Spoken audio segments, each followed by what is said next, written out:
اس نے ایک ہاتھ سے اپنی انگلی میں پہنی انگوٹھی اتاری اور پھر زینیا کی انگلی میں پہنا دی. وہ زخمی کر دینے والی انگوٹھی اب ہاتھ سے اتر چکی تھی. یہ انگوٹھی کھلی تھی، آزاد، اور بس آزاد. میں کچھ پریشان ہوں زینی، بس میری کچھ باتیں نظر انداز کر دیا کرو یا پھر میری اصلاح کر دیا کرو. میں تمہیں کھونا نہیں چاہتا، کسی قیمت پہ نہیں. تم اب ٹھیک ہونا؟ وہ کہتے کہتے رکا، متذبذب سی نظریں اٹھا کر اسے دیکھا. زینیا چند لمحے اسے دیکھتی رہی، پھر مسکراہٹ دبائے اپنا ہاتھ اس کے سامنے کیا. انگوٹھی اتنی کھلی تھی کہ انگلی سے نکل جانے کا خدشہ تھا. بالاج نے بے بسی سے اسے دیکھا. میں اس وقت اتنا کنگال ہوں کہ نئی رنگ بھی نہیں دلا سکتا. اس نے زینیا کا ہاتھ اپنے ہاتھ میں لیا. انگوٹھی واقعی کھلی تھی، بے حد کھلی. یہ تو واقعی مسئلہ ہو گیا ہے. وہ فکر مند ہوا. زینیا نے مسکراتے ہوئے اپنا ہاتھ چھڑوایا، پھر گلے میں پہنی چین اتاری. انگوٹھی چین کے اندر ڈال کر اب وہ چین گلے میں پہن رہی تھی. بالاج ہنستے ہوئے اسے دیکھتا رہا. انگوٹھی اب چین میں لپٹی اس کے گلے میں چمک رہی تھی. مسائل سے پہلے میرے پاس حل آتے ہیں، وہ مسکرا کر جتا رہی تھی. بالاج زور سے ہنسا. وہ واقعی محظوظ ہوا تھا. چند پل وہ یوں ہی کھڑا رہا، پھر زینیا نے اسے جانے کو کہا. کچھ لمحے بعد وہ پلٹ رہا تھا. زینیا مسکراتے ہوئے اسے ہاتھ ہلا رہی تھی. انگوٹھی اب بھی گلے میں پڑی چین میں دمک رہی تھی. ہاسٹل واپس آنے پہ اسے ایک بار پھر کوفت ہوئی. لڑکیوں کا ٹولہ یہاں سے وہاں گھوم رہا تھا. کچھ محفل لگائے بیٹھی تھی، کچھ ساتھ بیٹھی کوئی فلم دیکھ رہی تھی. ہاسٹل ہر وقت بھرا بھرا رہتا تھا. یہاں پرائیویسی بہت کم تھی یا بس اپنے کمرے تک محدود تھی. وہ سیڑھیوں کی مدد لیتی اوپر اپنے کمرے کی طرف جا رہی تھی جب اسے کسی نے پکارا. تمہاری اور تمہارے شوہر کی صلح ہو گئی کیا؟ زینیا کرنٹ کھا کر مڑی. اس کی روم میٹ سوال کرنے والی لڑکی کے عقب میں کھڑی تھی. تمام لڑکیاں اسی طرف متوجہ تھیں. تماشا کسے پسند نہیں ہوتا. دیکھو زینیا، شادی کے شروعات میں مسائل تو ہوتے ہی ہیں. ٹو بی آنےسٹ، تم ہماری دوست ہو، اس لیے صبر اور تحمل سے کام کرنا سیکھو. اسے پکارنے والی لڑکی ماہم اب بھی مصنوعی فکر مندی سے کہہ رہی تھی. زینیا کا چہرہ غصے سے سرخ ہونے لگا. اسے اپنے مسائل کا اشتہار لگایا جانا ہرگز پسند نہیں تھا، اور اس وقت وہ موضوع محفل تھی. اس نے آس پاس نگاہ دوڑائی. شیزل ہاتھ میں کولڈ کافی کا مگ لیے کھڑی تھی. آنکھیں محظوظ کن انداز میں پھیلی ہوئی تھیں، جیسے کہہ رہی ہو، لڑو زینیا حاکم. مجھے میرے پرسنلز میں دخل ہونے والے لوگ بالکل پسند نہیں. آئندہ خیال رکھیے گا. بس اتنا، صرف اتنا کہا تھا اس نے، اور پھر واپس مڑ گئی. اور ہال میں کھڑی ساری کی ساری لڑکیوں کے چہرے پہ جو مایوسی آ گئی تھی، اس کے پھر کیا ہی کہنے. یہاں کھڑی ہر لڑکی ایک جھگڑے کے لیے تیار تھی، لیکن زینیا حاکم اس وقت کوئی جھگڑا افورڈ نہیں کر سکتی تھی. وہ سیڑھیاں چڑھتی اوپر آئی، کمرے میں داخل ہو کر دروازہ آہستہ سے بند کیا. بند دروازے کے پار اس کا چہرہ اب کے مختلف تھا. آنکھیں خون چھلکا رہی تھیں. غصے سے اس کا پورا جسم لرز رہا تھا. اسے زور زور سے چیخنا تھا. وہ جب تک چیخے گی نہیں اس کا غصہ ختم نہیں ہوگا. باتھ روم کی طرف جاتے ہوئے اس نے جبڑے بھینچ رکھے تھے. اندر آ کر اس نے دروازہ بند کیا، شاور کھول دیا، واش بیسن کا نل کھولا اور باقی بھی سارے نل کھول دیے. چند لمحے وہ یوں ہی واش بیسن پہ جھکی رہی اور پھر اتنی زور سے چیخی کہ گردن کی نسیں تک باہر آنے لگی. دیوار پہ مکے مارتے ہوئے وہ زور زور سے چیخ رہی تھی. وہ کونج حاکم نہیں تھی جو باتیں دل میں رکھ لے. وہ زینیا حاکم تھی. ایک کی 10 سنانا اس کا محبوب پیشہ تھا. جب تک وہ اپنے خلاف بولنے والوں کی زبان نہ کھینچ لیتی، سکون زینیا حاکم پہ حرام تھا. پانی کی بہتی دھار میں اس کی آواز دب رہی تھی. کوئی اس کے راز کیسے استعمال کر رہا تھا، کوئی کیسے اسے موضوع گفتگو بنا رہا تھا، کوئی کیسے اس پہ ہنس سکتا تھا. اور وہ واپس کیسے آ گئی، وہ ان کا منہ توڑے بغیر واپس کیسے آ گئی. بری طرح چیختے ہوئے اس کا حلق دکھ رہا تھا. پھر اگلے چند لمحوں میں وہ پرسکون ہونے لگی. ہتھیلیاں سرخ ہو گئی تھیں، جسم کا سارا خون چہرے پہ سمٹ آیا تھا. وہ واش بیسن پہ جھکی بہتی دار کے نیچے ہاتھ پیالے کی صورت پھیلا لیے. اب وہ پانی کے چھینٹے اپنے منہ پہ مار رہی تھی. زخم جل رہا تھا، تکلیف حد سے سوا تھی. وہ ضبط کرتے ہوئے باہر چلی آئی. شیزل اس کے کمرے میں غصے سے چکر کاٹ رہی تھی. یہ کیا بکواس تھی؟ ہاں، منہ کیوں نہیں توڑا اس کا؟ میری باری پہ تو پھاڑ کھانے کو آتی ہونا، اس کی باری پہ کیوں زبان تالو سے چپک گئی تھی؟ دبلی پتلی لڑکی سخت تیش زدہ تھی. زینیا گیلے چہرے اور نم آنکھوں سے اسے دیکھتی رہی. اس نے میرے بارے میں اور کیا کیا کہا ہے؟ وہ سکون لہجے میں کہتی وہ اپنے پلنگ پہ آ کر بیٹھی. شیزل نے ضبط کیا. اس نے کہا مس زینیا حاکم کا شوہر اس پہ شک کرتا ہے، اور آج یونیورسٹی میں اسے کسی لڑکے کے ساتھ دیکھ کر آگ بگولا ہو گیا. اور مزید یہ کہ تم دونوں کا ایک بہت بڑا جھگڑا بھی ہوا ہے، اور بہت جلد وہ تمہیں چھوڑ رہا ہے کیونکہ تم اس کی خاطر اپنے میل دوست کو نہیں چھوڑ سکی. بات پوری کر کے اب وہ زینیا کی طرف دیکھ رہی تھی، یوں گویا کہہ رہی ہو اس کا منہ توڑنا بنتا تھا نا. مہدی کمبیر اور قیس کمبیر بھائی ہیں، تم نے مجھے بتایا نہیں؟ اس نے سوال بدل دیا، اب کہ شیزل نے اپنی چھوٹی آنکھوں کو تھوڑا اور چھوٹا کیا۔ میں نے تمہیں مہدی کے ساتھ جاتے دیکھا تھا، لیکن تم قیس کو کیسے جانتی ہوں؟ ویٹ، تم نے مجھے بتایا نہیں، تم اس دن کس کے گھر گھس گئی تھی؟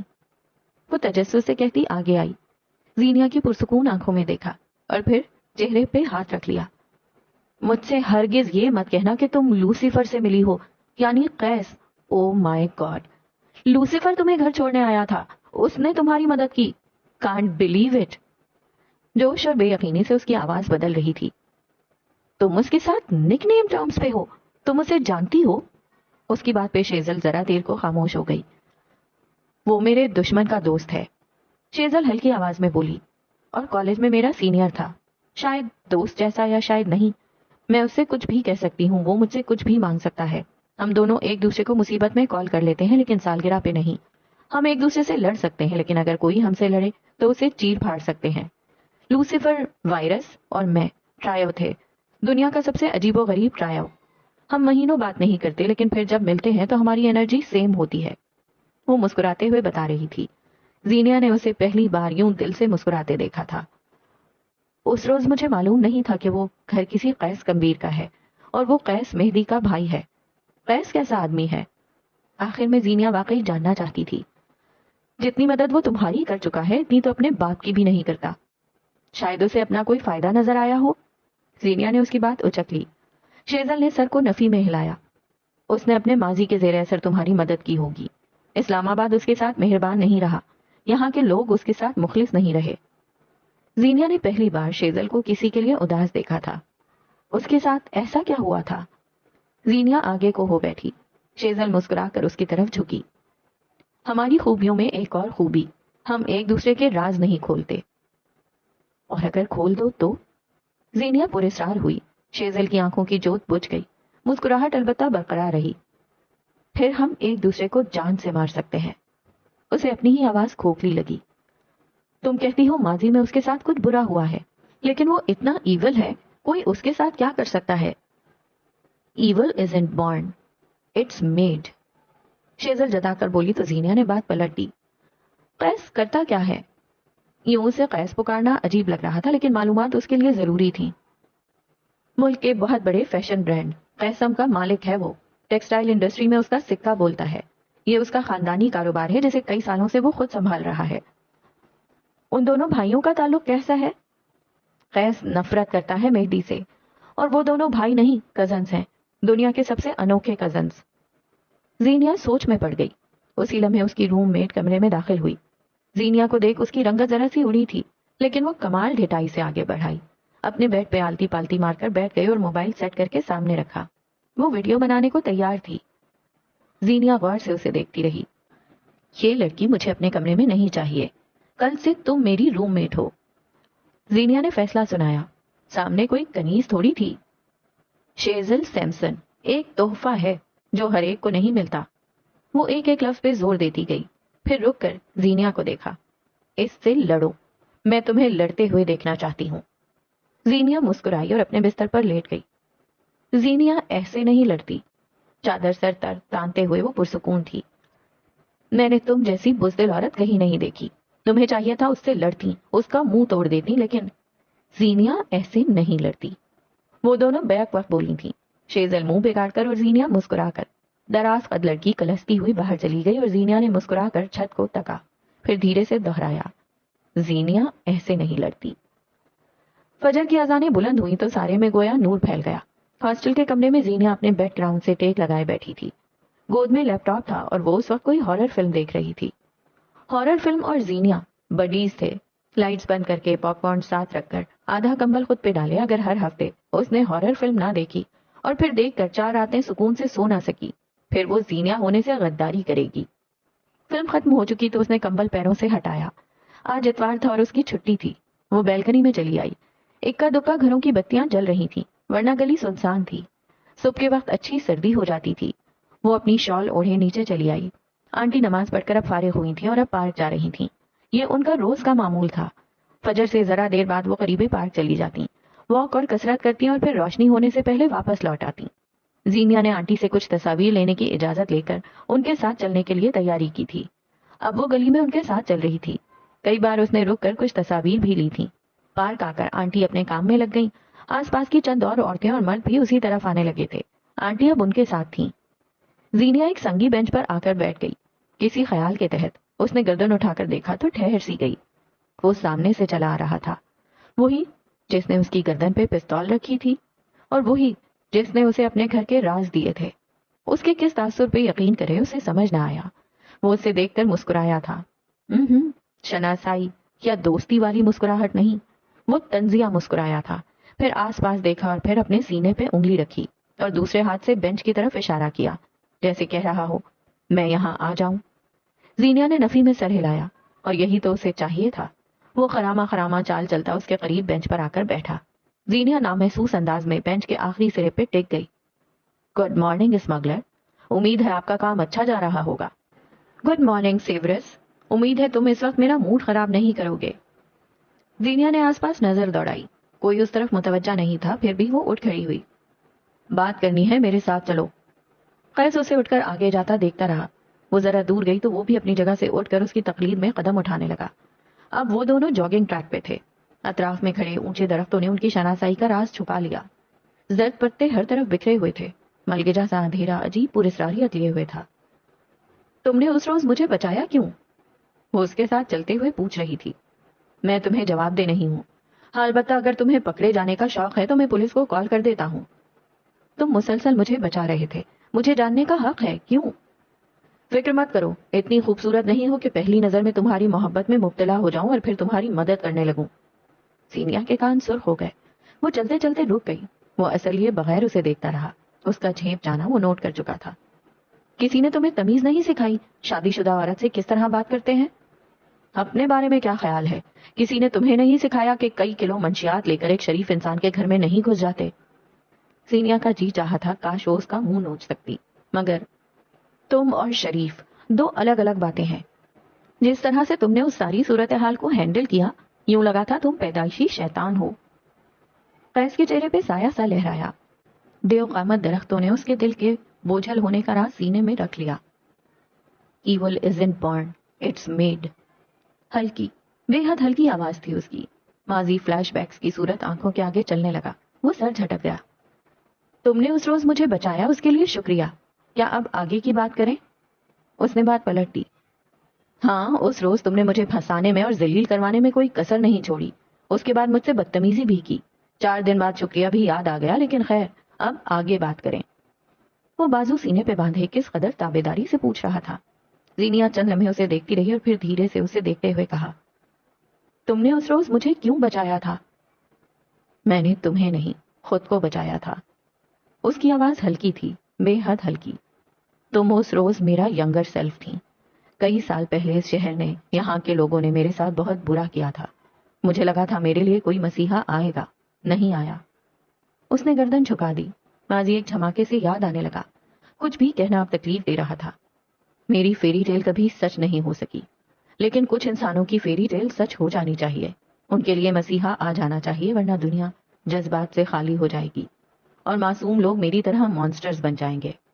14 سال پہلے قیس کو بچانے کوئی نہیں آیا، لیکن 14 سال بعد اس نے کسی کو بچا لیا۔ اس نے گردن اٹھائی۔ اس کی آنکھیں سرخ تھیں، رنگت نچڑ چکی تھی، مگر آنکھیں جذبات سے خالی تھیں۔ تم نے مجھے مانسٹر بننے سے کیوں بچا لیا؟ میری فیری ٹیل سچ کرنے والے تم ہوتے کون ہو؟ جذبات کا اس کے ساتھ جیسے کوئی تعلق نہ رہا ہو۔ قیس گردن جھکا کر ہنس پڑا۔ اس سوال کا جواب فی الحال میرے پاس نہیں ہے، لیکن کیا تم یہ نہیں سمجھ سکتی کہ میں نے یہ سب انسانیت کے تحت کیا؟ غور سے میرے ماتھے پہ دیکھو، کہیں بے وقوف لکھا نظر آ رہا ہے کیا؟ قیس واقعی آگے کو ہوا، غور سے اس کا بے داغ ماتھا دیکھا۔ بے وقوف نہیں، لیکن ڈھیٹ لکھا ہے، صاف صاف جلی حروف میں۔ وہ سنجیدگی سے بولا۔ ابھی زینیا کچھ کہتی کہ اس کا موبائل بجنے لگا۔ اس نے قیس کو خاموش رہنے کا اشارہ کیا۔ بیگ سے فون نکالتے ہوئے اس نے کال اٹینڈ کر لی۔ قیس اس کے ساتھ کھڑا رہا۔ وہ اس کے چہرے پہ محتاط اور خوفزدہ تاثر دیکھ سکتا تھا۔ آپ کون بات کر رہے ہیں؟ آپ کو کیا لگا تھا مس زینیا حاکم؟ ہمارے تعلقات اتنے کمزور ہیں کہ آپ ہمارا مال اڑا لے جائیں اور ہمیں خبر بھی نہ ہو۔ آواز تھی کہ سور۔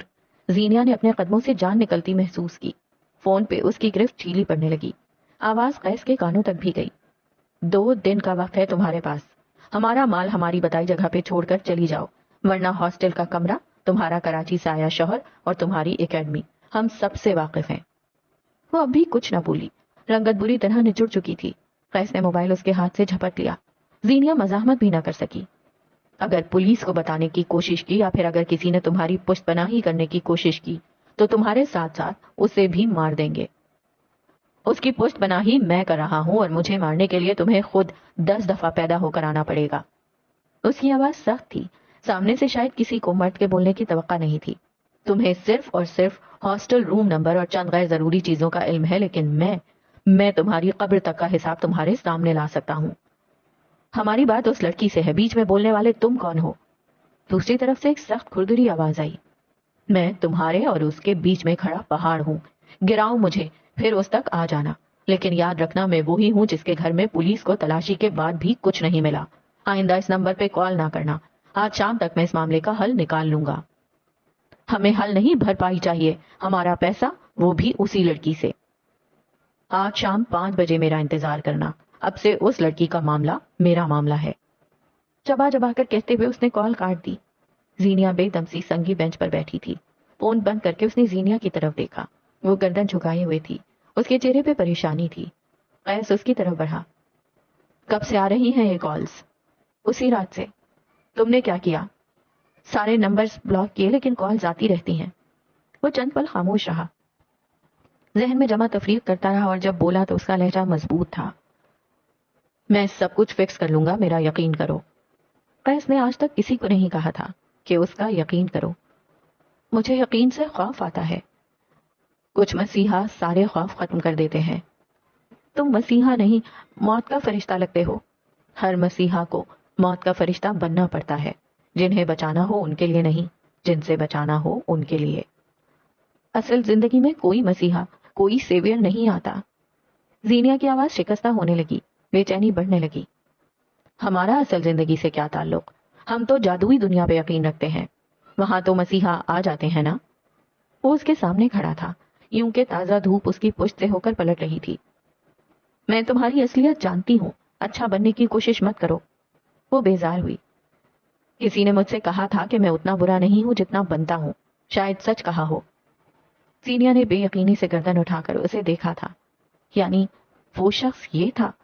مہدی کے اسپتال میں داخل ہوتے وقت وہ اس آدمی سے بات کرتی رہی تھی. اسے سانس لینے میں دشواری ہونے لگی. اس شخص سے کب کہاں کیسے تعلق نکل رہے تھے؟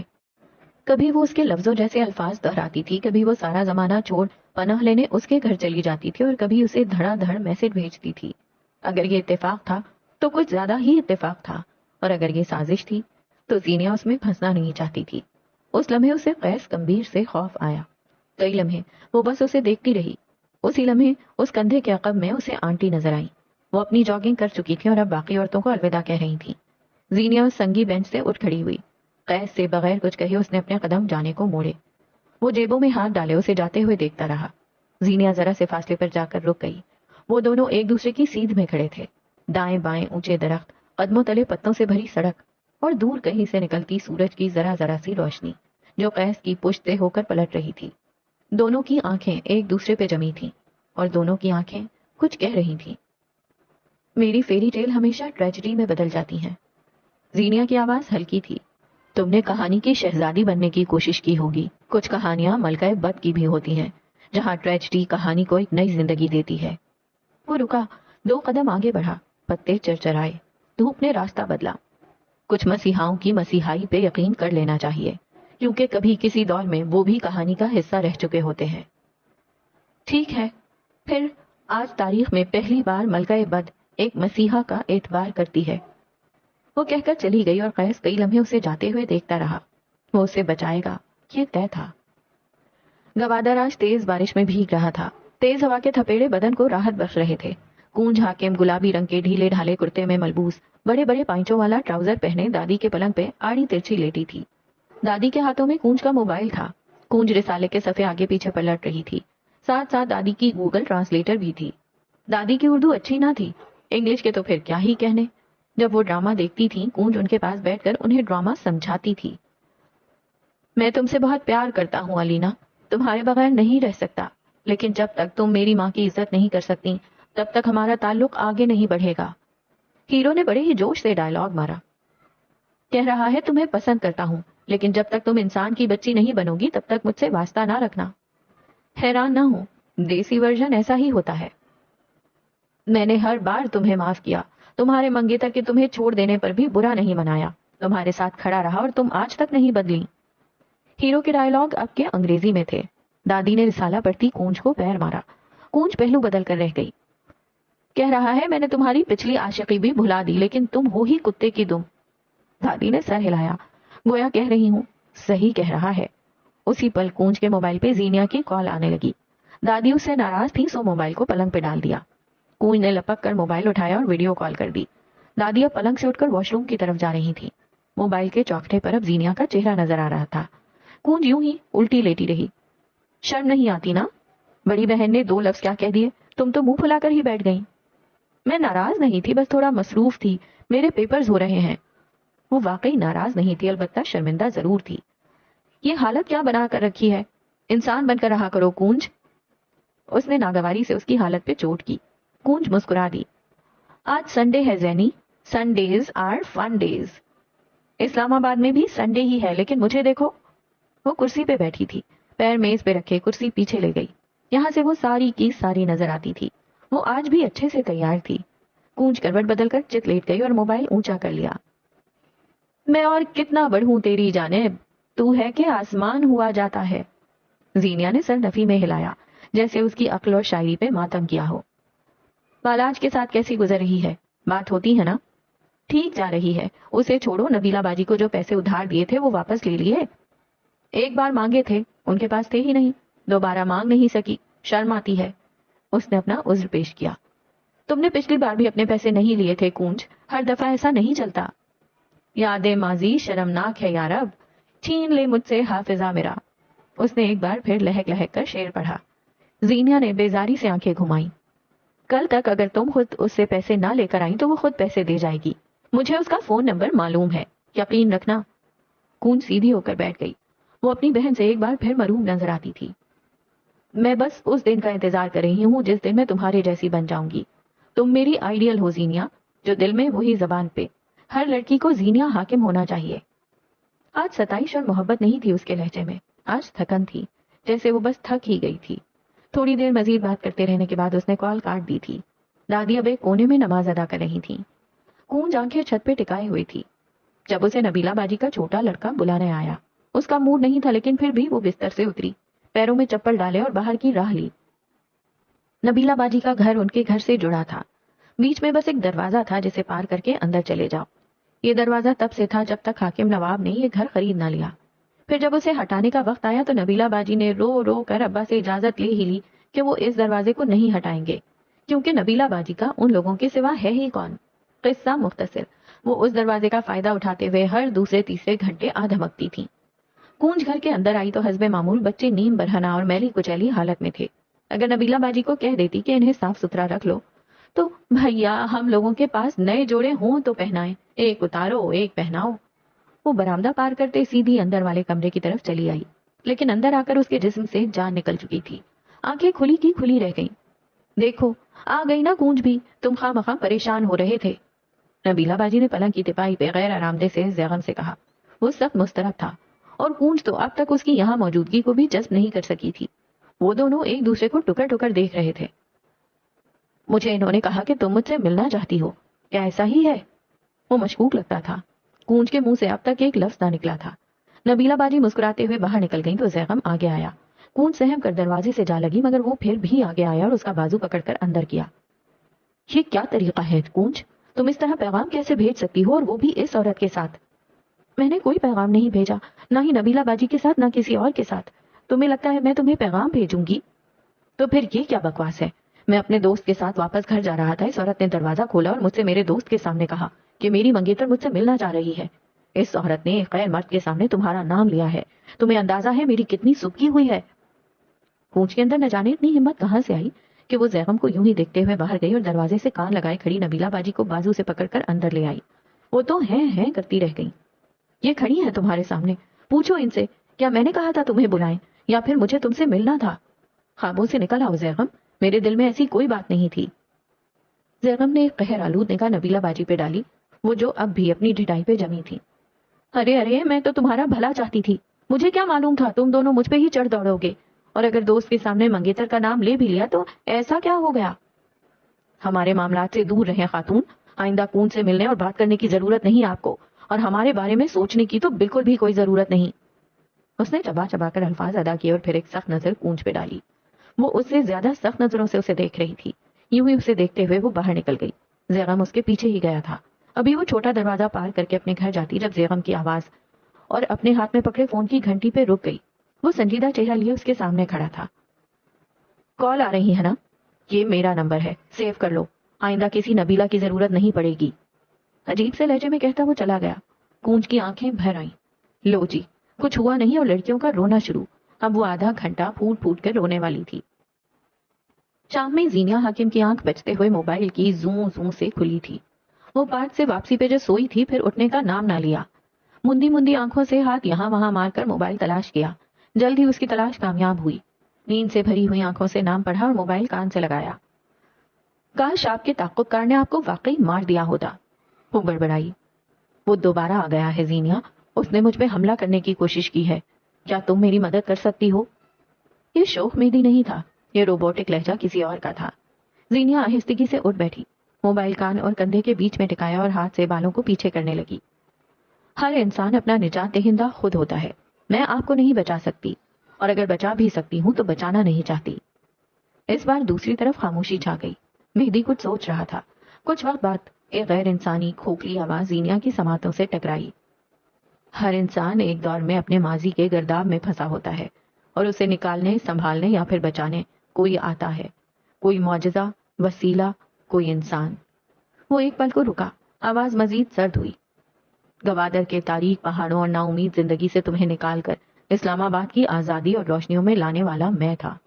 اس وقت میرا ماضی میرے حال پہ اندھیرے کی طرح چھا رہا ہے، کیا تمہیں نہیں لگتا تمہیں میری مدد کرنی چاہیے؟ زینیہ کی جانب سے خاموشی رہی۔ وہ اس مہدی کو پروسیس نہیں کر پا رہی تھی۔ اسکالرشپ جعلی تھی۔ کیا تمہیں واقعی لگا تھا اسلام آباد مسیحائی کی ان حدود کو چھونے لگا ہے کہ ذہانت کی بنا پر تعلیم بانٹتا پھرے؟ وہ جیسے اس کا مذاق اڑا رہا ہو۔ زینیہ بے تاثر سی بیٹھی رہی اور اسے سنتی رہی۔ یاد رکھنا، جو اندھیروں سے نکال سکتا ہے وہ واپس اندھیرے کی طرف دھکیل بھی سکتا ہے، اور تمہارا المیہ یہ ہے کہ تمہاری آنکھیں روشنی کی عادی ہو چکی ہیں۔ آپ مجھے دھمکا رہے ہیں مسٹر کمبیر؟ نہیں، میں تمہیں مستقبل بتا رہا ہوں، ممکنات میں سے کچھ نکات۔ سگریٹ کا دھواں اس کے چہرے کے اصل نقوش تک رسائی نہیں دے رہا تھا۔ یہ مہدی نہیں تھا، یہ سفاک غیر انسان کوئی اور تھا۔ اور اگر میں انکار کر دوں تو کیا کریں گے آپ؟ مجھے دونوں ہاتھوں سے قبر میں دھکیلیں گے؟ آواز اپنے کمرے میں بیٹھے سگریٹ کے دھوئیں اڑاتے مہدی تک گئی۔ میں تمہارے ساتھ ایسا نہیں کر سکتا، تمہارے اندھیرے میں نے اپنے ہاتھوں سے ہٹائے ہیں، تمہیں چاہیے تم مجھ پہ گیو اپ مت کرو۔ اب کی بار وہ پہلے والا مہدی بن گیا تھا، نرم، مخلص۔ کہاں آنا ہے؟ زینیہ کا اگلا سوال بے حد روبوٹک تھا۔ کچھ وقت بعد۔ یوں تو اسلام آباد میں بے شمار تھیمڈ کیفے ریسٹورانٹس ہیں، لیکن کہانی کا حصہ اس وقت ایک ایسا ریسٹورانٹ ہے جو کہ غار کے طرز پہ بنا ہے۔ انٹیریئر پہاڑوں کی سرنگوں جیسا، کرسیاں اور میز قدیم دور کے محل جیسی، اور دیوار پہ لگی مشعلیں خوابناک سا منظر پیش کرتی تھیں۔ یہاں آ کر آپ کو یوں محسوس ہوگا جیسے آپ کسی قدیم غار میں قدم رکھ چکے ہیں۔ نوسٹیلجیا کے ماروں کے لیے یہ ریسٹورانٹ ایک تحفہ ہے۔ قدیم دور کے طرز پہ بنی ایک پتھر کی میز کے گرد اسی طرز کی کرسیاں رکھی تھیں۔ غار کے طرز پہ بنی سیلنگ سے جھانکتی زرد روشنی ان کرسیوں کے گرد بیٹھے دو لوگوں پہ پڑ رہی تھی۔ مہدی کمبیر، جس کا آدھا چہرہ روشنی میں اور آدھا تاریکی میں۔ زینیہ حاکم، جس کا سارا چہرہ زرد روشنی پڑنے پہ دمک رہا تھا۔ تاثرات سپاٹ تھے، یوں گویا اس نے کچھ بھی ظاہر نہ کرنے کی قسم کھا رکھی ہو۔ انسان اور اس کا ماضی ایک دوسرے سے جڑے رہتے ہیں۔ آپ نے اپنے ماضی میں ایسا کیا کیا تھا جس نے اس تعاقب کار کو آپ کے ساتھ جوڑ دیا؟ کافی دیر بعد وہ بولی تو اس غار میں اس کی آواز دب گئی، گونجتی اگر واقعی غار ہوتی۔ انسان بس انسپائر ہو سکتا ہے، قدرت کے نظام ساتھ دوسرا نظام بنانا اس کی اوقات نہیں۔ مہدی نے گردن جھکا دی، یوں گویا غار کا سارا بوجھ اس کی گردن پہ در آیا ہو۔ مجھے معاف کرنا، میں کچھ وقت پہلے تک خود غرض ہو گیا تھا۔ تم جا سکتی ہو، میں پرابلم ہوں، تمہیں میرے ساتھ اسے جھیلنے کی ضرورت نہیں ہے۔ زینیہ طنزیہ مسکرائی۔ آپ نے مجھے دھمکی دی ہے، اور اس وقت اگر آپ کو لگتا ہے میرے سامنے معصوم بننے سے آپ میرے ٹرسٹ ایشوز ختم کر سکتے ہیں یا پھر اوور تھنکنگ سے میری جان چھڑوا سکتے ہیں تو آپ غلط ہیں۔ میں یہاں سے چلی گئی تو بس یہی سوچتی رہوں گی کہ اب آخر ایسا کیا مقصد تھا جس کے تحت آپ نے معصوم بننے کا ناٹک کیا۔ وہ گردن تان کر بیٹھی تھی، لیکن جب مہدی نے گردن اٹھا کر اس کی آنکھوں میں دیکھا تو آج پہلی دفعہ سنہری آنکھیں ہرٹ لگی۔ کچھ تھا ان میں ناقابل اعتبار سا، مہدی کے دل کو کچھ ہوا تھا۔ تم نے کہا تھا ہر انسان اپنا نجات دہندہ خود ہوتا ہے، مجھے لگتا ہے تم نے صحیح کہا تھا۔ میں اب بھی اپنی بات پہ قائم ہوں مسٹر کمبیر، لیکن کچھ لوگ ہوتے ہیں جن کا انٹیلیجنس لیول یہاں، ہاتھ موڑ کر یوں سر کے اوپر تک لائی گویا پیمائش کر رہی ہوتا ہے۔ ان کے مشورے پر عمل کرنا آپ کو نجات دلا سکتا ہے، شاید میں وہی ہوں۔ مہدی کی آنکھیں گلابی پڑنے لگی تھیں۔ میں ماضی کی قید میں ہوں، مجھے نجات نہیں مل سکتی۔ آپ کی نجات آپ کا سچ ہے، کہہ دیں اور بس سچ ہی کہیں۔ مہدی نے گردن جھکا دی اور میز کی سطح کو ناخن سے کھرچنے لگا۔ وہ خاموش رہا تو زینیا نے اضافہ کیا، یہ سب کب شروع ہوا تھا؟ یونان۔ آواز ہلکی تھی، بے حد ہلکی۔ 2 ماہ پہلے؟ سوال ہوا۔ 2 سال پہلے، اب کہ بمشکل زینیا سن سکی۔ سینٹورینی؟ سوال بدلا۔ ایتھنز، وہ اپنے آپ سے بولا۔ زینیا کی آنکھوں میں تعصب ابھرا۔ مہدی کمبیر کی زندگی کو اگر 2 سال پیچھے لے جاؤ پھر اسی رفتار سے 2 سال آگے لاؤ تو یونان ٹریول کی صرف ایک ہی جھلک دکھے گی، 2 ماہ پہلے کی۔ وہ 2 سال پہلے بھی یونان جا چکا ہے، یہ نئی اطلاع تھی، اور راز بھی۔ زینیا آگے کو ہوئی، آنکھیں چمک اٹھی، غار کی روشنی جیسے ایک طرف ہوئی۔ اب اس کے چہرے پہ شیطانی کا اندھیرا تھا۔ کیا ہم یونان کی تاریخ میں جانے کو تیار ہیں؟ ہمارا پہلا پڑاؤ کوئی اور جگہ ہے، وہ دھیرے سے بولا، اور غارنما ریسٹورانٹ سے نکل کر وقت کے جنگل میں ذرا دیر کو راستہ تلاشتے ہوئے ماضی کی طرف جانے والا دروازہ کھولو تو تم ایک نئے ملک میں ہو۔ کہانی تمہیں ایک اور سیر کو لے چلی ہے۔ کیا تم تیار ہو؟ Jakarta, Indonesia.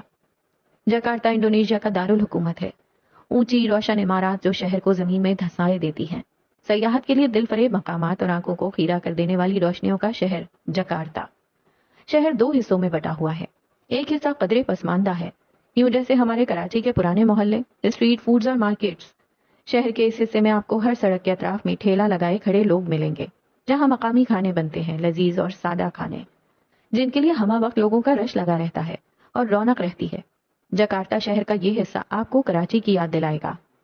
دوسرا حصہ ہے ماڈرن جکارتا، گو کے دونوں حصے ہی جڑے ہوئے ہیں اور کوئی ظاہری فاصلہ نہیں ہے، مگر شہر کا یہ حصہ ایک الگ دنیا ہے، رنگوں، روشنیوں، اونچائیوں، رنگینیوں اور تعاشی کی دنیا۔ یہاں بڑے بڑے مالز، ریسٹورانٹس اور کاروباری عمارات ہیں۔ دنیا بھر سے سیاح جب جکارتا ایکسپلور کرنے آتے ہیں، یہاں کی روشنیاں دیکھ یہیں کے ہو کر رہ جاتے ہیں۔ اونچی عمارات کو گردن اٹھا کر دیکھو، شاہانہ مالز میں ٹنگے لباس پہ جی لل جاؤ، چائنیز اور امریکن کھانے دیکھ بھوک بڑھاؤ، اور کہانی میں آگے سفر کرو تو ایک شناسا سا آدمی جکارتا کی ایک خوبصورت پل پہ کھڑا نظر آئے گا، بھورے سلیکس کے اوپر سفید گول گلے والی شرٹ اور اس کے اوپر ڈینم جیکٹ، بالوں کے تازہ اسپائکس، بڑھی ہوئی شیو، گلے میں لٹکتی ایک لمبی چین جس میں ہمنگ برڈ کا لاکٹ تھا۔ سبز آنکھوں میں الوہی تاثرات تھے، سیاحت اسے پرجوش کرتی تھی، لوگ اسے فیسینیٹ کرتے تھے۔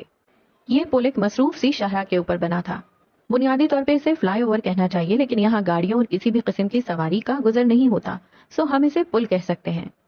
فن تعمیر کی اعلیٰ مثال، اور ایک بھول بھلائیاں جیسا یہ پل ہر دم زرد روشنی سے دمک رہا ہوتا ہے۔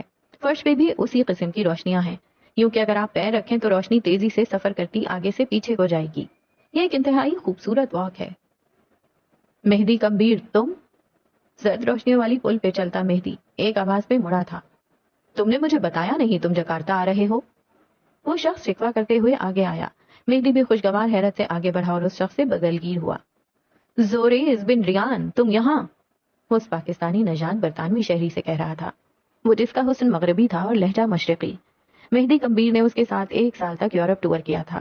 2 سالوں سے وہ دونوں رابطے میں تھے اور اب یوں اچانک یہاں مل رہے تھے۔ دونوں خوش تھے، حیران بھی، خوشی زیادہ تھی۔ کچھ دیر بعد وہ دونوں کافی کے کپ لیے پل کی ریلنگ کے پاس کھڑے تھے۔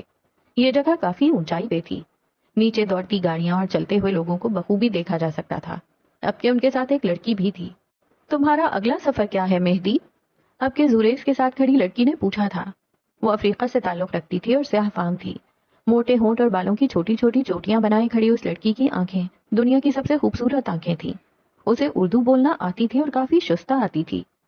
میں 2 دن بعد ایتھنز جا رہا ہوں جاشیا، وہاں ایک آرٹ ایگزیبیشن ہے اور بہت بڑی تقریب بھی۔ یونان اپنی تاریخ کا ایک حصہ اپنے ساتھی ملک کو تحفے میں دے رہا ہے۔ ہر ملک سے کچھ لوگوں کو بلوایا گیا ہے، میں بھی ان لوگوں میں شامل ہوں۔ لڑکی حیرت سے مسکرائی۔ زوریز نے مہدی کا کندھا تھپکا۔ وہ اس کے لیے خوش تھا، بے حد خوش۔ زوریز مہدی کے بے لوث دوستوں میں سے تھا۔ ہم بھی 2 دن بعد ایتھنز جا رہے ہیں مہدی کمبیر، سیٹ بیلٹس باندھ لو، تمہیں ایک بار پھر ہمارے ساتھ کا شرف حاصل ہونے والا ہے۔ جاشیا مسکرا کر بولی تو مہدی بھی حیرت سے ہنس پڑا۔ البتہ وہ مغربی آدمی واضح طور پر غیر آرام دہ ہوا تھا۔ وہ آنکھوں ہی آنکھوں میں اپنی منگیتر کو وارن کر رہا تھا، جیسے کہہ رہا ہو، یہ آدمی نہیں جاشیا، مہدی نہیں۔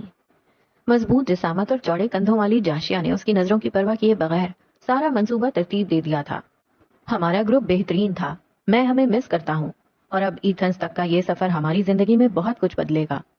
مہدی کی بات پہ لڑکا بے بس سا مسکرایا، جبکہ لڑکی کی مسکراہٹ پرتپش تھی۔ وہ کچھ طے کر چکی تھی، کچھ تھا جو زوریز کو بے حد غیر آرامدہ کر گیا۔ اگلا سفر کیسا ہونے والا تھا اسے نہیں پتا تھا، ہاں مگر مہدی کے ساتھ گزرے 2 سال زندگی کے بہترین سال تھے۔ ریسٹورانٹ کی زرد روشنیوں میں اور غار جیسی خاموشی میں سنگی کرسی پہ بیٹھا مہدی کمبیر کہہ رہا تھا، کچھ سفر اچھے ہوتے ہیں، کچھ برے، لیکن کچھ سفر ٹریجڈی ہوتے ہیں۔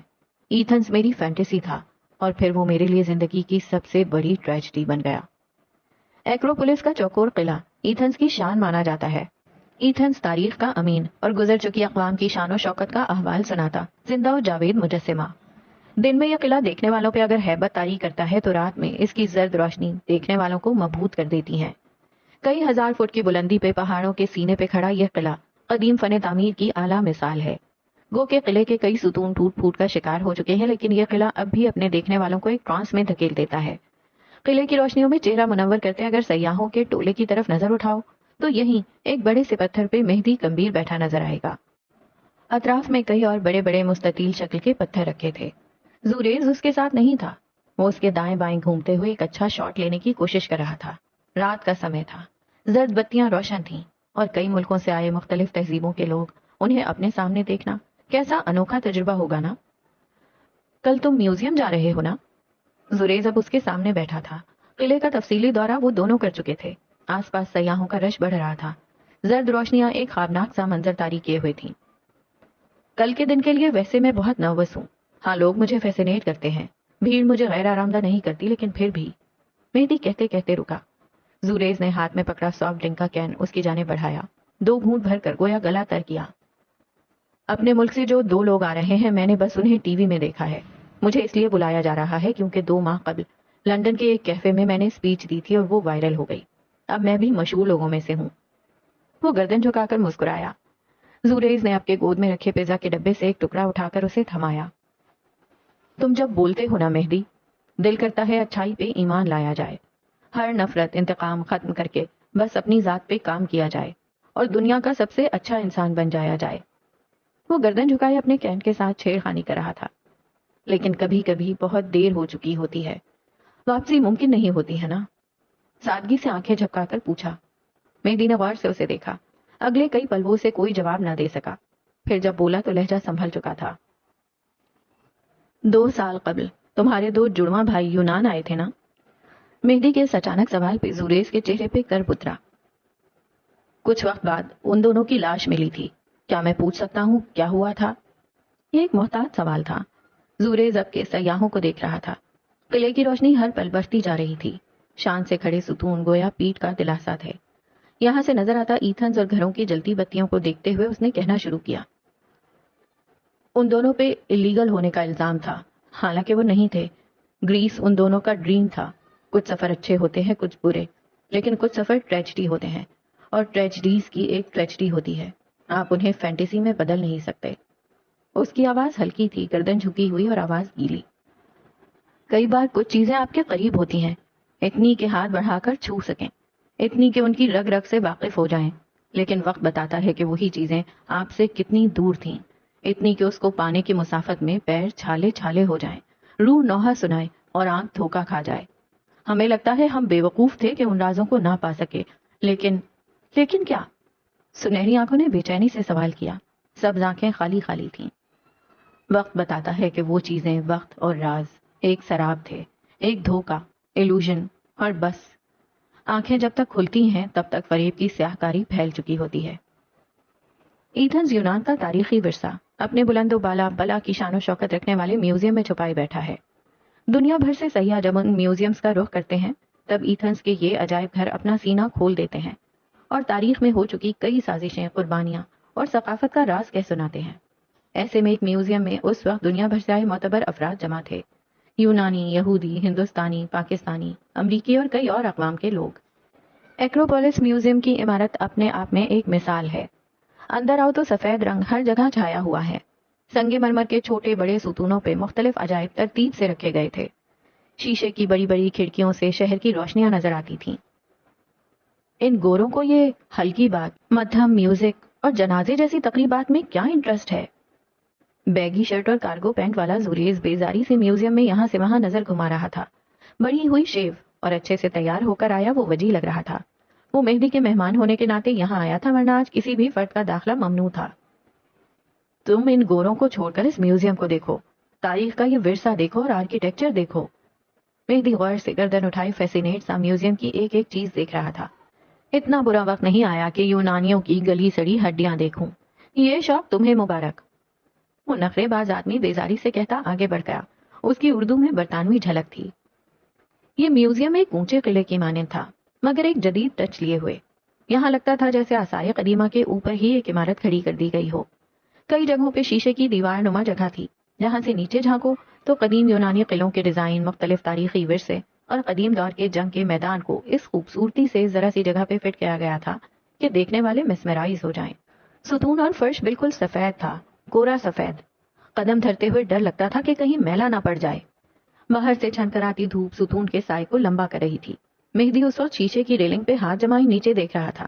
ایک جنگی میدان کی شبیہ، گھوڑے، فوج، ہتھیار، سپاہی. یوں اونچائی پہ کھڑے ہو کر نیچے دیکھنے والے کو واقعی یوں لگتا تھا جیسے وہ اپنے سے ذرا فاصلے پر جنگ ہوتے دیکھ رہا ہو. اس کے عقب میں کسی نے اس کے کندھے پہ دستک دی تو وہ ٹرانس سے باہر آیا. یہ سب کتنا خوبصورت ہے نا؟ مہدی کی آنکھیں اب بھی مڑ مڑ کر اس منظر کو دیکھ رہی تھیں. یہ سب کتنا حقیقی ہے نا؟ جی چاہتا ہے آگے بڑھ کر چھو لوں. تم اسے آگے بڑھ کر چھوؤ گے اور یہ تحلیل ہو جائے گا. اگر نہ ہوا تو غیر حقیقی ہو جائے گا، بالکل ایک سراب کی مانند، ایک ایلوژن جیسے. ہر وقت ایک ڈارک سائیکالوجی ساتھ رکھتے ہو، تھک نہیں جاتے؟ زوریز مسکرایا مگر اس کی آنکھیں نہ مسکرا سکیں. میرے بھائیوں کو قتل کیا گیا تھا مہدی. ان دونوں نے 2 پولیس والوں کو ایک لڑکی کے ساتھ زیادتی کرتے ہوئے دیکھا تھا. وہ عینی شاہد تھے، اپنی ٹریول میٹ کے ساتھ ہوئی زیادتی کے شاہد. انہیں الیگل قرار دے کر جیل لے جایا گیا. ہماری حکومت نے ان کی داد رسی نہیں کی، صرف اس لیے کیونکہ ہم ہیکرز تھے. مہدی بھونچکا سا رہ گیا. اس وقت زوریز بول رہا تھا اور مہدی ساکن تھا. ہاں، ہم ہیکرز تھے. ہم کئی ملکوں کا کانفیڈینشیل ڈیٹا چوری کر کے دوسرے ملک کو بیچتے تھے، لیکن ہم نے کبھی اپنے ملک سے غداری نہیں کی تھی. ہم نے کسی کو مارا نہیں تھا. پھر ہمیں کیوں مارا گیا؟ صرف اس لیے کیونکہ ہمارا تعلق اس ملک سے تھا جہاں دہشت گردی عام تھی. لیکن کیا ہم وکٹمز نہیں تھے؟ دہشت گردی بھی ہمارے ملک میں ہو اور ذلت بھی ہم اٹھائیں. وہ رک گیا، کہتے کہتے تھم گیا. سب کہتے ہیں کہ ان دونوں نے جیل سے بھاگنے اور پولیس والے کو مارنے کی کوشش کی تھی. ہنس جیسے سفید میوزیم میں کھڑے مہدی نے چند الفاظ کہے. وقت بتاتا ہے کہ وہ چیزیں، وقت اور راز ایک سراب تھے، ایک دھوکا، ڈیلوژن اور بس. آنکھیں جب تک کھلتی ہیں تب تک فریب کی سیاہ کاری پھیل چکی ہوتی ہے. زوریز تلخی سے بولا تھا. کئی سارے اعلیٰ افسران کی میت میں وہ خاص تاریخی ورثہ بالآخر دنیا کے سامنے لایا جا رہا تھا. پہیوں والے ماربل کے ٹکڑے پہ رکھا چوکور شیشہ، اور اس شیشے کے اندر رکھا وہ ورثہ. سیاہ کپڑے سے شیشے کو ڈھک دیا گیا تھا. اونچے ستون اور ماربل پر رکھے عجائب رازداری سے گردن موڑے اس ورثے کو دیکھنا چاہتے تھے. اور عین اسی لمحے ایک اعلیٰ شخصیت نے کپڑا اٹھایا. جانتے ہو مہدی، ایک کامیاب ہائسٹ کیسی ہوتی ہے؟ اور کسی بھی ہائسٹ کے لیے سب سے ضروری چیز کیا ہے؟ میوزیم کے سفید احاطے میں کھڑا زوریز نظریں دور تقریب پہ جمائے کہہ رہا تھا. اس کی بھوری بڑھی ہوئی شیو دھوپ پڑنے پہ چمک رہی تھی. کان جیسی نیلی آنکھوں میں تپش تھی. اندر ایک سنہری بروچ تھا جس کے اوپر سرخ اور نیلے ہیرے لگے تھے، اور ان ہیروں کے اطراف میں عبارت کندہ تھی. دیکھنے والے اسے دیکھتے رہ گئے تھے. یہ ایک قدیم تاریخی ورثہ تھا جسے یونان اپنے ایک دوست ملک کے اعلیٰ حکام کو تحفتاً دے رہا تھا. لوگ دم سادے کھڑے تھے. بروچ کو باہر نکالا گیا، ہاتھ میں لے کر اسے بلند کیا گیا. اس سفید میوزیم کا سب سے رنگین ٹکڑا. ایک کامیاب ہائسٹ کے لیے ٹیم ورک کی ضرورت ہوتی ہے، پلان کی، اور ہر پلان کے 3 بیک اپ پلانز کی بھی۔ لوگ کہتے ہیں فلاں ملک میں کرائم نہیں، فلاں جگہ قتل ڈاکہ ممکن نہیں۔ جھوٹ کہتے ہیں، کرائم ہر جگہ ہر ملک میں ہوتا ہے، بس آپ کے پاس ایک پلان ہونا چاہیے، ہر جھول سے پاک آزاد پلان۔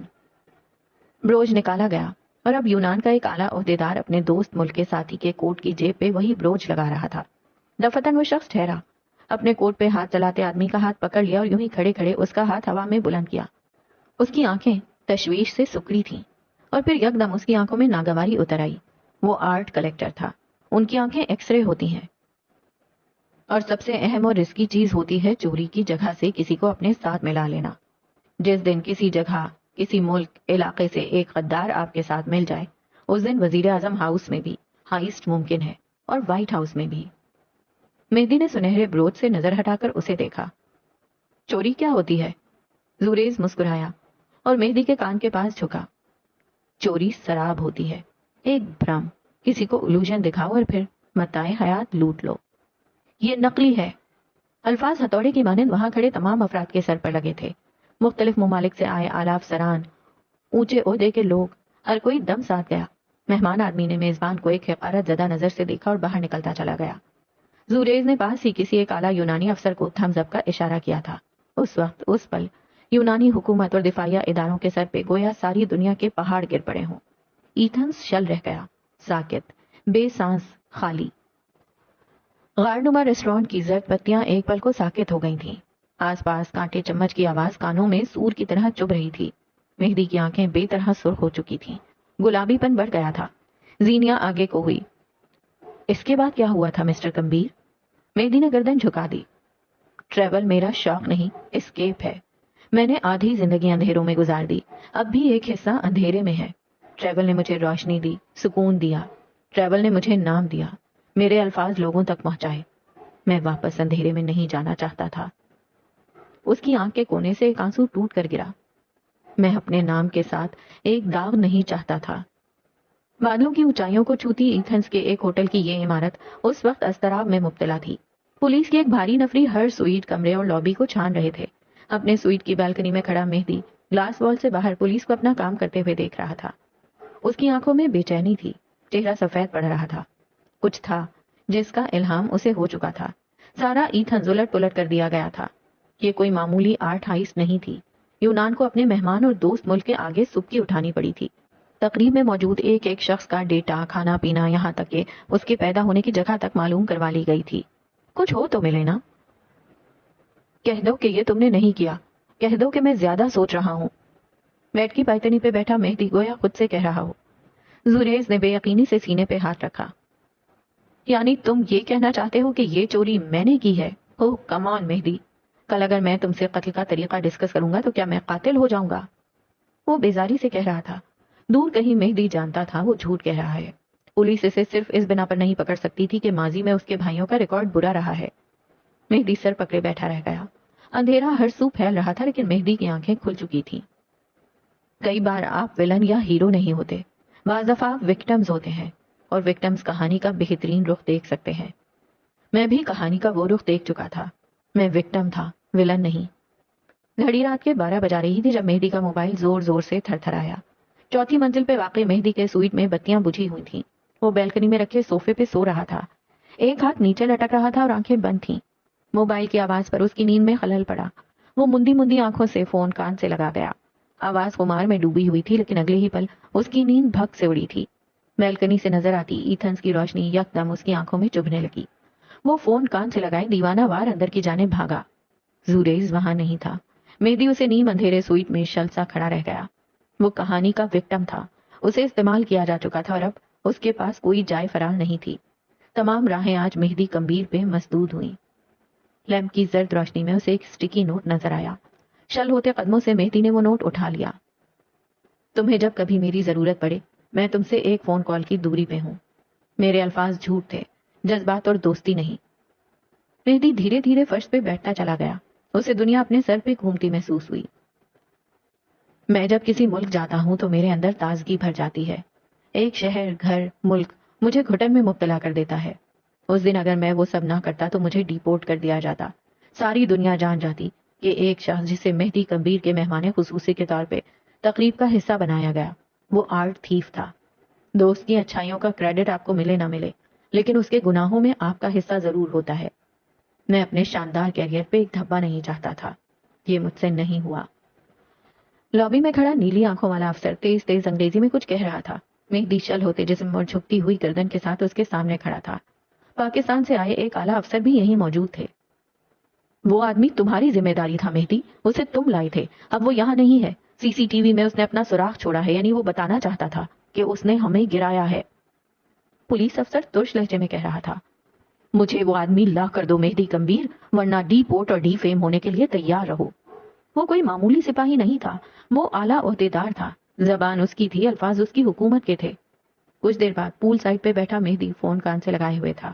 اس کے پاس ایک نمبر تھا جو زریز نے اس کے لیے چھوڑا تھا۔ پانی کا جھلملاتا عکس اس کے چہرے پہ پڑ رہا تھا۔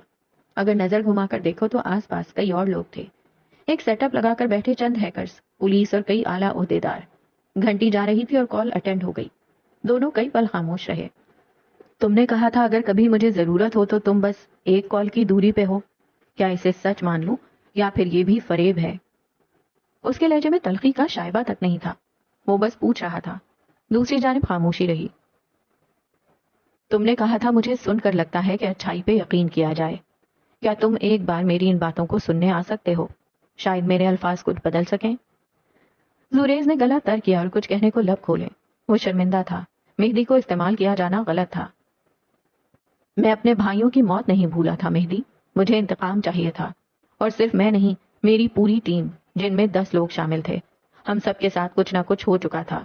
میرے بھائی اکیلے نہیں تھے، اس روز اس پولیس اسٹیشن میں 10 لوگ مارے گئے تھے جن کی لاشیں بھی نہیں ملیں، 10 مختلف ملکوں کے 10 لوگ۔ تم اس وقت کہاں ہو؟ مہدی نے سوال بدلا۔ پلاکا، ایتھنز کا ایک چھوٹا سا خوبصورت قصبہ۔ میں جانتا ہوں کسی نے مجھے وہاں نہیں ڈھونڈا ہوگا، بلکہ ڈھونڈنے کی کیا ضرورت ہے، میں ٹریول کر رہا ہوں، چھپ نہیں رہا۔ کل صبح پلاکا میں۔ مہدی نے ایک سطر کہہ کر کال کاٹ دی تھی۔ اس کا چہرہ غیر انسانی تھا، آنکھیں خالی خالی۔ مجھے لگا تھا الفاظ کچھ بھی کر سکتے ہیں، جھوٹ لگا تھا۔ مجھے لگا تھا لوگوں کے ساتھ معصوم رہو تو لوگ آپ کے ساتھ معصوم رہتے ہیں، لیکن میں غلط تھا۔ کئی بار آپ کی زندگی ایک ان ایکسپیکٹڈ ٹرن لے لیتی ہے، اور پھر آپ کے پاس ایک ایسا ماضی آ جاتا ہے جو ہمیشہ آپ کے ساتھ رہتا ہے، کبھی نہ چھوٹنے کے لیے۔ ایتھنز کے دامن میں واقع پلاکا ایک فیری ٹیلش گاؤں ہے، جہاں کیفے، مارکیٹ، شاپس اور کئی چھوٹے اور خوبصورت ریسٹورانٹ ہیں۔ کیفیز اور شاپس کے باہر قطار در قطار سرخ نیلی کرسیاں اور چھوٹی چھوٹی میز سجی ہوئی ہیں۔ کئی پکچر اسپاٹ ایسے ہیں جہاں لوگ دھڑا دھڑ تصویر اتار رہے ہوتے ہیں۔ ہمہ وقت راہگیر اور سیاحوں کا رش اس پرسکون گاؤں کو رونق بخش رہا ہوتا ہے۔ لمبی اور پتلی سفید گلیاں جن کے فرش پر بھی سفید چونا پھیر دیا گیا ہے، اور گھروں کے دروازے مختلف رنگوں کے ہیں۔ پلاکا بلا کا دل فریب ہے۔ سفید گلیاں اگر خوشامدید کہتی ہیں تو باہر رکھے گملے سیاحوں کو دیکھ کر مسکراتے تھے۔ ایسی ہی ایک گلی میں کیفے کے باہر رکھے سرخ اسٹول پہ 2 لوگ بیٹھے تھے۔ ان کے ہاتھوں میں سرخ نقش و نگار والے کپ تھے جن میں بلیک کافی تھی۔ رش آج قدرے کم تھا، یا شاید پولیس جگہ کو خالی کروا چکی تھی۔ مغربی نقوش والا مرد اپنے سامنے بیٹھے مہدی کو تک رہا تھا۔ میں جانتا ہوں تمہارے ساتھ جو کچھ بھی ہوا بہت برا تھا۔ 2 سال قبل اس ٹریول گروپ نے جو ٹریجڈی دیکھی اس میں ان کا کوئی قصور نہیں تھا۔ سفید گول گلے والی شرٹ کے اوپر سفید ہی جیکٹ پہنے مہدی کہہ رہا تھا، ہر قوم میں اچھے لوگ ہوتے ہیں اور کچھ برے۔ اچھوں کو وہ سزا نہیں دی جاتی جو بروں کے لیے ہو۔ واپسی ممکن ہے، لوٹ آؤ پلیز۔ وہ اس وقت مخلص تھا، ان کی دوستی 3 سال پرانی تھی، وہ واقعی فکر مند تھا۔ زریز مسکرایا۔ وہ مسکراتا تھا تو گال میں گڑھا بنتا تھا۔ وہ ایسا تھا جس پہ ڈھیروں ڈھیر کہانیاں لکھی جائیں۔ یہ پلان، یہ انتقام آج کا نہیں 3 سال پرانا ہے۔ 10 لوگ، 10 دماغ، 10 مختلف ممالک سے آئے لوگوں کا انتقام جنہوں نے اپنے گھر والوں کو کھویا۔ وہ رکا، ایک پل کو مہدی کی آنکھوں میں دیکھا۔ کل رات میری ساری ٹیم یہاں سے جا چکی ہے۔ میں رک گیا مہدی، تمہارے لیے۔ مہدی کی آنکھوں میں شاکی سا تاثر ابھرا۔ زریز کہتا رہا، ہاں ہم نے تمہیں استعمال کیا، غلط کیا، لیکن جو کچھ میں نے اپنے انتقام کے لیے کیا وہ صحیح تھا۔ 10 دفعہ دوبارہ موقع ملا دوبارہ کروں گا۔ لیکن تم مہدی، تم میرے لیے اہم ہو، میرے دوست ہو تم۔ سب نے کہا تھا کہ تم کولیٹرل ڈیمیج ہو، لیکن سب کو کیا پتا تم میرے دوست ہو۔ میں برا ہو سکتا ہوں، میری دوستی نہیں۔ مہدی کو لگا وہ سانس نہیں لے سکے گا۔ آس پاس چلتے پھرتے عام لباس والے پولیس اہلکاروں سے اسے خوف آیا. کاش وہ انہیں واپس بھیج سکتا. میں بھاگ سکتا تھا، بلکہ میں بھاگ سکتا ہوں، لیکن میں نہیں جاؤں گا کیونکہ میں نے غلط آدمی چنا. تمہاری ریپوٹیشن، تمہاری جان، کسی کو کچھ نہیں ہوگا. میں برا ہوں، لیکن شاید تم بھول رہے ہو. Evil isn't born, it's made. Mehdi اسے دیکھے گیا. اس کی آنکھوں کا کرب، اس کے الفاظ کی سچائی، وہ کچھ بھی پروسیس نہ کر سکا. وہ وکٹم تھا، ویلن یا پھر ہیرو. تمہیں میری وجہ سے مصیبت میں پڑنے نہیں دوں گا. For you 1000 times over. اس نے کہتے ساتھ جیکٹ کی جیب سے کچھ نکالا. مہدی بے اختیار اپنی جگہ سے اٹھ کھڑا ہوا. اب کہ اسے واقعی سانس نہیں آ رہا تھا. سنہرا بروچ اس کے سامنے تھا. میں تمہیں بچا لوں گا، تم بھاگ جاؤ. زوریز بھاگو، یہاں سے خدا کے لیے جاؤ، میری فکر مت کرو، جاؤ. وہ اس کی منت کرنے لگا تھا. وہ اردو میں بات کر رہے تھے مگر پولیس والوں کے کان میں ٹرانسلیٹر آلہ لگا تھا. اسی وقت اس نے جھک کر اس کا ہاتھ پکڑا. ایک نظر آس پاس کھڑے عام کپڑوں والے افسران کو دیکھا اور پھر اندھا دھند گلیوں میں بھاگنے لگا. زوریز بے اختیار ہنستے ہوئے اس کے ساتھ بھاگ رہا تھا. پلاکا حیرت زدہ تھا. سفید جیکٹ والا مہدی مسترب تھا، یوں گویا ساری دنیا کا غم اسے ہو. اس کے ساتھ بھاگتا مرد دیوانہ وار ہنس رہا تھا، گویا ساری دنیا کی بے فکری اسے ہو. ہلچل سی مچ گئی تھی. پولیس ان کے پیچھے تھی. ان کو لگتا تھا شاید یہ زوریز کا کام ہے. وہ خود کو بچانا چاہ رہا ہے. بروج اس کے ہاتھ میں تھا اور وہ گلیوں میں بھاگ رہے تھے. یہ لوگ مجھے مارنے آئے ہیں مہدی، مار کر ہی جائیں گے. بلا وجہ کی کوشش مت کرو. پھولتے ہوئے سانس کے ساتھ وہ بمشکل بول سکا. پھر ایک جھٹکے سے مہدی کا ہاتھ پکڑ کر اسے روکا. لمبی پتلی گلی میں وہ دونوں رک گئے. دونوں جانے پولیس کے اہلکار تھے. سفید گلی میں کھڑے وہ دونوں شخص اسی گلی کا حصہ لگے. For you 1000 times over. نم آنکھوں سے مسکرا کر سبز آنکھوں کو جتایا. پھر اپنے اطراف میں پھیلی نفری کو دیکھا اور ہاتھ میں پکڑے بروچ کو. مہدی کی آنکھیں منت کر رہی تھیں. وہ باقاعدہ ہاتھ جوڑے گنز نیچے کرنے کو کہہ رہا تھا. پولیس والے ایک کرمنل سے نیگوشیٹ نہیں کرنا چاہتے تھے. ان کی بندوقیں نشانے پہ تھیں. ان کے ہاتھ بڑھے ہوئے، یوں جیسے ان کا ورثہ دے دو اور جان بچا لو. مہدی گھٹنوں کے بل بیٹھا ان کے آگے ہاتھ جوڑ رہا تھا. زوریز مسکرایا، ٹھنڈی شفاف مسکراہٹ، اور اس نے ہاتھ میں پکڑے بروچ کو 2 ٹکڑے کر کے پھینک دیا. پھر جیسے ہر چیز رک گئی، سب کچھ سلو موشن میں ہونے لگا. پولیس کی گنز لوہا نکال رہی تھی اور وہ لوہا زوریز کے سینے میں اتر رہا تھا. مہدی نے اسے پورے قد کے ساتھ گرتے دیکھا. سفید دیواریں خون کے چھینٹوں سے بھر گئیں. گلی کا پکی اینٹوں والا فرش سرخ سیال سے بھرتا چلا گیا. مہدی اس منظر کو نہیں بھول سکتا تھا، کم از کم اس زندگی میں نہیں. اس نے محسوس کیا کہ اس کے قدموں سے جان نکل چکی تھی. وہ خود کو زمین پہ گھسیٹتے ہوئے اس کے قریب آیا. دل پہ ہاتھ رکھا. ہاتھ سرخ ہو گیا. دھڑکن ساکن، خاموش. نل، ایک انسان اس کی وجہ سے قتل ہو چکا تھا اور یہ گلٹ ساری عمر اس کے ساتھ رہنے والا تھا. پلاکا کی خوبصورت گلیاں اس کے لیے وحشت بن گئیں. غار کے طرز پہ بنے ریسٹورانٹ میں واپس آؤ تو مہدی کا چہرہ سفید تھا، یوں گویا کسی نے سفید چونا پھیر دیا ہو. مجھے پروسیس کرنے کے لیے وقت چاہیے، زینیا بے تاثر لہجے میں کہتے ہوئے اٹھ کھڑی ہوئی. مجھے معاف کر دینا، میں نے تمہیں استعمال کیا. اس کی آواز کھوکھلی تھی. آپ کسی کو استعمال نہیں کر سکتے، کم از کم مجھے تو بالکل نہیں. وہ کہہ کر آگے بڑھ گئی اور مہدی کو یقین نہ آیا کہ وہ اس کا یقین کر کے گئی تھی. اور یہاں ختم کرتے ہیں ہم آج کی ایپیسوڈ کو. اور بڑی ہی انٹرسٹنگ ایپیسوڈ تھی آج کی. بہت بہت بہت مزہ آیا مجھے آج کی نریشن میں. اور یہ والا سین تھا جس میں مہدی اپنے پاسٹ کے بارے میں زینیا کو بتا رہا ہے، میں بالکل ساکن وہی نا تھم کے میں نے یہ نریشن کی. مجھے لگتا تھا پتہ نہیں اب کیا ہونے جا رہا ہے، کچھ سمجھ نہیں آ رہا تھا. زوریز دوست ہے، دشمن ہے، کیا ہے. اور پھر آرٹ تھیف، یہ تو بالکل مڈ آف دا سین میں جا کے مجھے پتا لگا کہ زوریز نے اسے استعمال کیا. And at that time I was thinking کہ زوریز منع کر رہا تھا جاشیا کو کہ مت استعمال کرو اس بندے کو. وہاں سے کچھ گڑبڑ ہونے کا تو چانس تھا، لیکن یہ نہیں پتا تھا کہ اچھا چلو زوریز مل بھی گیا اس کے ساتھ. تو پھر میں یہ سمجھ رہی تھی کہ زوریز ول بی دا ولن، لیکن اینڈ تک آتے آتے زوریز ولن بھی نہیں بچا. نہ مہدی ولن ہے، نہ زوریز ولن ہے. حالات انسان کو کبھی کبھی کہاں لے آتے ہیں کہ وہ کچھ ایسی چیزیں کرنے پر مجبور ہو جاتا ہے جو آپ کے اور ہمارے پرسپیکٹیو میں غلط ہوتی ہیں. اور ہوتی ہیں غلط، ایسا نہیں ہے کہ کسی چیز کا انتقام اس طرح لینا چاہیے. کچھ چیزیں ڈے آف ججمنٹ پہ چھوڑ دینی چاہیے. اگر آپ کا یقین ہے کہ اگر اس دنیا میں آپ کے ساتھ کچھ ناانصافی ہوئی ہے تو ہوتی ہے، بہت دفعہ ہوتی ہے. لیکن یہی تو ہمارا ایمان ہے کہ وہ ساری کمیاں جو اس دنیا میں ہمارے ساتھ ہوئیں، جو لوگوں نے ہمارے ساتھ زیادتیاں کی، ان سب کا صلہ اس دنیا میں نہیں ہے. ان کے صلے کے لیے وہ دنیا ہے، ڈے آف ججمنٹ ہے، یوم آخرہ ہے. لیکن جب ہم ان ساری سچویشن سے گزر رہے ہوتے ہیں، جب یہ سب کچھ ہمارے اپنے ساتھ ہو رہا ہوتا ہے، تو شاید ہم اس پوزیشن میں نہیں ہوتے، اس مائنڈ سیٹ میں نہیں ہوتے کہ ہم ان چیزوں کو پروسیس کر سکیں. آج جس طرح باہر سے بیٹھ کے ہم لوگوں کو کہہ رہے ہوتے ہیں کہ نہیں کرنا چاہیے تھا، غلط تھا، صحیح تھا، یہ تھا، بٹ کبھی اپنے پیر ان کے جوتوں میں ڈال کے دیکھیں کہ کیا صحیح تھا اور کیا غلط تھا. اور ہمیشہ صحیح اور غلط نہیں ہوتا. انسان جو ہے نا وہ گرے ہوتا ہے. کوئی بھی مکمل طور پہ پرفیکٹ نہیں ہے. ہر ایک انسان کا کچھ نہ کچھ گلٹ ہوتا ہے، اس سے کچھ نہ کچھ غلطیاں ہوئی ہوتی ہیں جو اس نے جان بوجھ کے کی ہوتی ہیں، انجانے میں کی ہوتی ہیں. لیکن اصل بات تو یہ ہے کہ ان غلطیوں سے سیکھا کیا. تو چلیں، ہو گئی بہت ساری فلاسفی. اب ملتے ہیں نیکسٹ ایپیسوڈ میں. اللہ حافظ.